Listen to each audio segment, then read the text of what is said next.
Hello everyone, welcome to another episode of Carl's Tech Shed. Right, well today I've got for you a review of my brand new mobile phone. However, before that, for the people who watch my channel regularly, just give you a quick update because to be honest not much has happened in the past few weeks. I haven't done much in here. I'll be the first to admit, yes, it has become a little bit of a mess, but I have got a few new bits. I've got some networking equipment here which I haven't been able to set up yet. I've got what's that? Just a four-way 10100 switch, a wireless access point, another wireless access point. I've also got a four-way gigabit switch somewhere, but I don't know where that is. Oh yeah, it's hidden, just hiding behind there. That's yeah, gigabit 8-port work group switch. So if I can get a power supply for that, I'll probably swap it out with the 4-port gigabit I've got down there.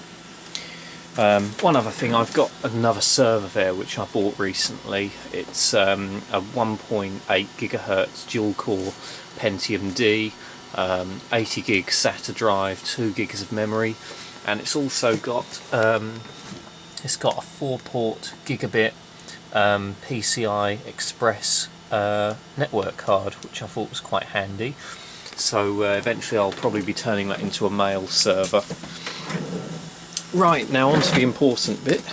This is the bit you've all come to this video to watch, as it's in the title. As you can see, I bought this only about a couple of hours ago in Carphone Warehouse. Got all the usual stuff, contract in there. As you can see, I didn't pay anything for the phone, but it's £30 a month, which isn't too bad to be honest. It's pretty much what I was paying before, but it only had 1 gig of internet. This one has truly unlimited internet, truly unlimited mobile internet, because it's on free, which they have this truly unlimited broadband, which means there's no fair usage policy. You just use as much as you like. I think they use the term something like all you can eat data. Right, now this is the phone, the HTC One X, and I'll say that's the One X, not the One S.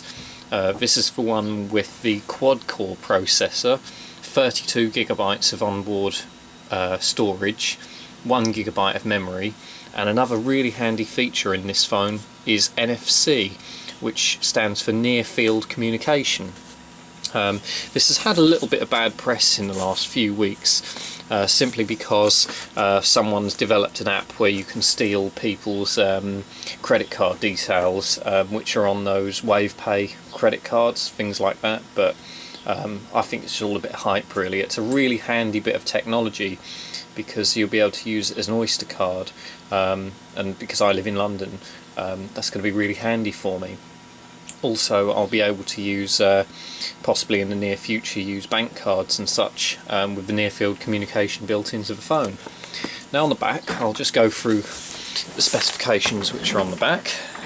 Contains a Beats audio chip. It's got a 1.5 gigahertz quad-core processor. Android with HTC Sense. Now the guy in the shop told me this is the ice cream sandwich version of Android, so it's the latest version. 1 gigabyte of RAM, 32 gigabytes of internal storage, with 25 gigs available, because probably you lose a couple of gigs to formatting and then the rest is probably used up in operating system and storage and stuff like that. It's got a 4.7-inch touchscreen, Beats audio support, 8 megapixel rear camera, 28mm lens, autofocus, LED flash, 1080p HD video recording, a 1.3 megapixel front camera, 3.5mm stereo jack with a micro USB, Bluetooth, Wi-Fi, DL, NA and GPS.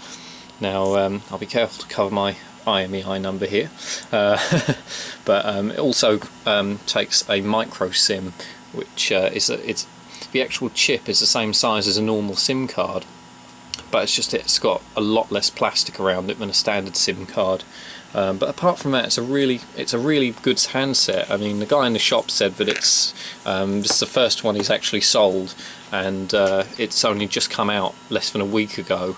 He showed me on the computer screen, and it said it was released in April of 2012, so I suppose I'll believe him. Now, time for the unboxing. Whoa! I didn't expect that to happen. Well, let's try that again, shall we? I'll pop it all back in so you can see what's there.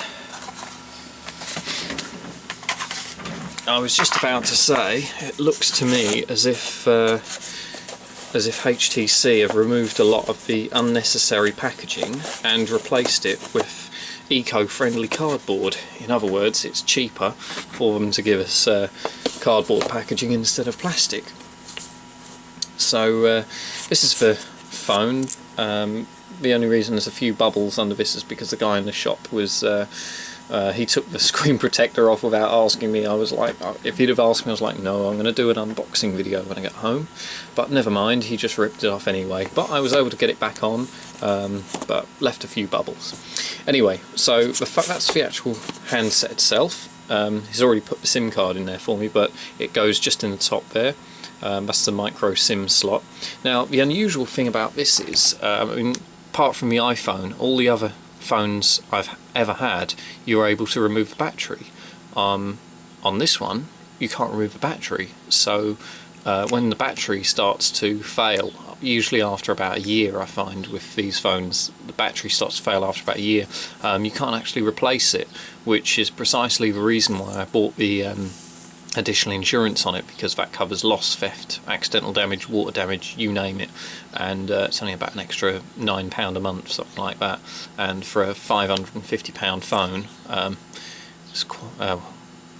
it's a very wise choice. Now let's go through what is in the box underneath the phone. Pop the bag on the floor. Right, hopefully this time it's not going to fall everywhere. So anyway, got the card. All of this is cardboard. There's no plastic as far as I'm aware. The only plastic is the little bags and everything, and the cover over the screen. So we've got that's where the little micro SIM adapter was, but the guy in the shop took it off to take the SIM slot out to put the SIM card in.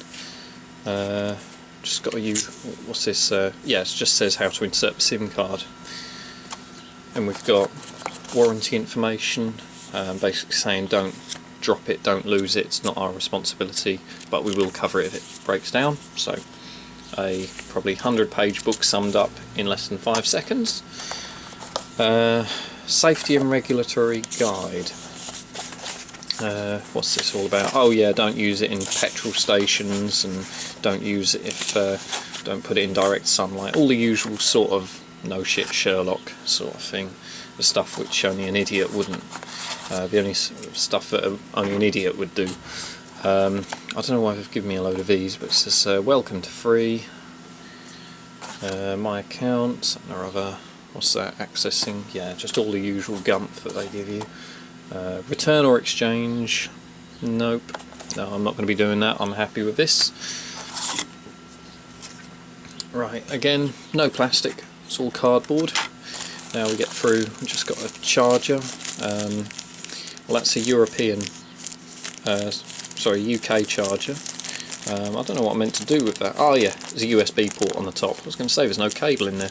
It's just a USB port in the top, so when I open that up, which I'm not going to do now, not yet, don't need it. I've got a micro USB charger for my current phone, which I'll use.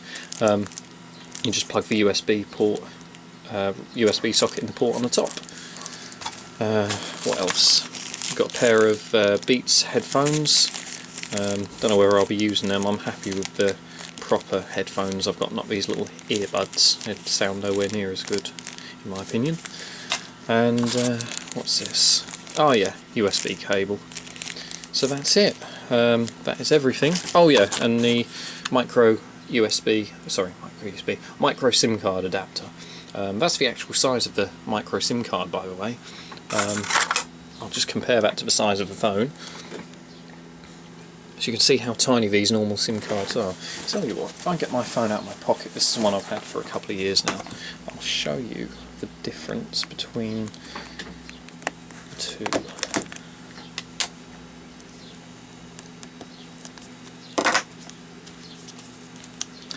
Right, so that's a normal Virgin Mobile SIM card, or any other SIM card for that fact. It's all the same, and that's the size of a new micro SIM.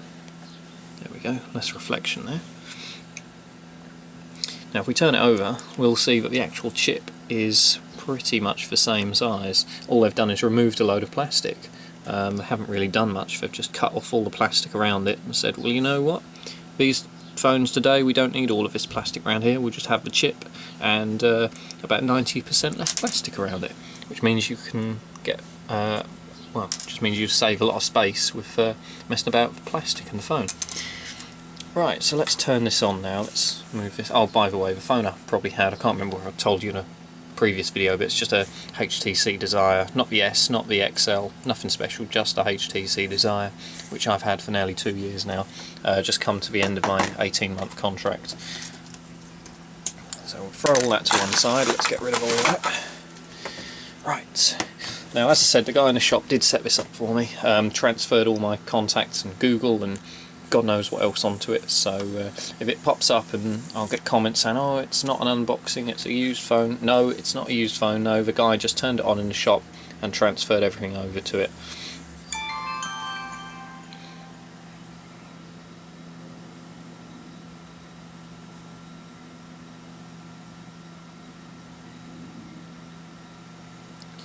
Right, and that's ice cream sandwich for you. As you can see, it's a little bit different. You've got this little ball down the bottom. I don't know what this is doing. Ah, yes, that's to unlock it. Now let's go into settings.